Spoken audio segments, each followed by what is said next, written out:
Assalamualaikum warahmatullahi wabarakatuh. Saya Cindy Putri Nabila sebagai perwakilan dari kelompok ingin mewawancarai mengenai kasus hubungan sedarah. Saya bersama dengan narasumber Ibu Lilis yang akan diwawancarai. Masuk ke pertanyaannya, apa dampak yang Ibu khawatirkan dari kasus hubungan sedarah itu, Bu? Efek yang dikhawatirkan pasti nanti kalau misalkan tidak segera ditindaklanjuti makin banyak yang melakukan hal seperti itu. Ya, yang pertama. Terus yang kedua, kalau misalkan kalau kalian belajar pelajaran biologi secara menyeluruh, itu ada efek-efeknya yang bakal ngenain atau misalkan sampai melahirkan anak, itu akan membuat yang namanya gangguan ke anak yang dilahirkan. Biasanya begitu. Baik. Selanjutnya, menurut Ibu, apa sih bahayanya hubungan sedarah? Bahayanya hubungan sedarah? Yang pertama mah dosa udah pasti. Iya, kalau dosa udah pasti. Dosa udah pasti. Yang kedua, kayak mungkin nanti akan ada efek sosialnya. Maksudnya efek sosial ini nanti kalian akan dicap jelek lah di lingkungan sekitar. Terus ditambah lagi yang tadi udah saya sampaikan, misalkan terjadi sampai kehamilan dan mempunyai anak, biasanya itu mengalami gangguan. Lanjut ya, Bu. Bagaimana penyebab pelaku dapat melakukan hal tersebut, Bu? Penyebabnya mungkin yang pertama kurangnya interaksi antar sesama. Maksudnya antar sesama itu kayak misalkan dia kurang sharing nih sama keluarganya atau sama teman-teman yang nyata, bukannya cuma di sosial media. Terus mungkin ada juga faktor yang mendorong dia yang namanya fetis. Biasanya kan setiap orang punya fetis yang berbeda-beda. Nah, mungkin ini dia fetisnya yang agak aneh. Mengarahnya ke sejenis ya? Sedarah keluarga. Kayak gitu. Kapan anak harus diajari berani melapor soal pelecehan pada orang tua? Sebenarnya sejak anak usia dini. Maksudnya mungkin bisa ketika anak itu sudah bisa berbicara, paling enggak 5 tahun ya.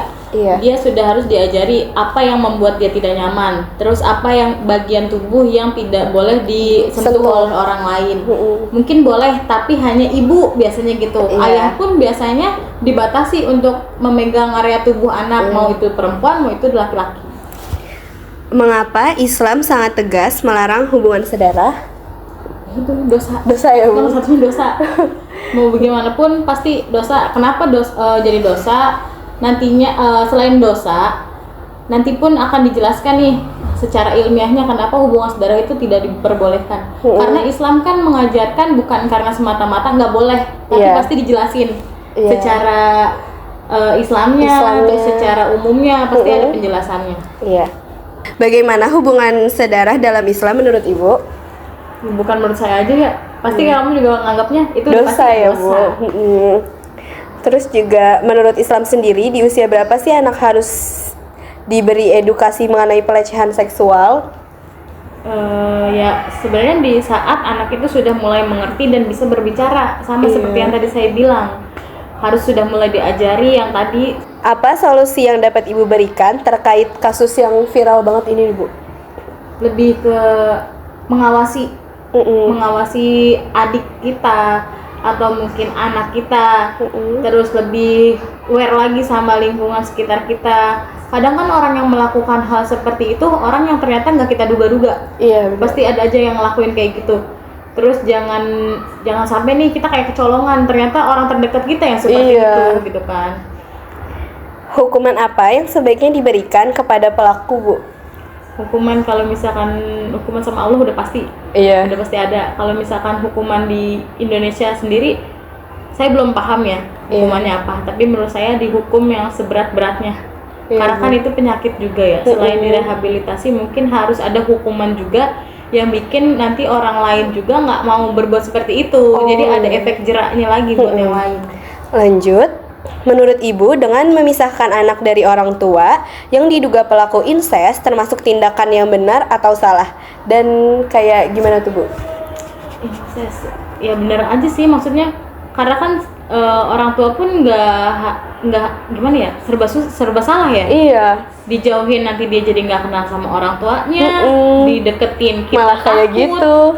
Jadi ya lebih ke ini aja sih, diberi pemahaman aja. Kayak yang tadi saya bilang, ini loh batasan kamu yang boleh disentuh sama orang tua kamu, dan ini loh yang nggak boleh.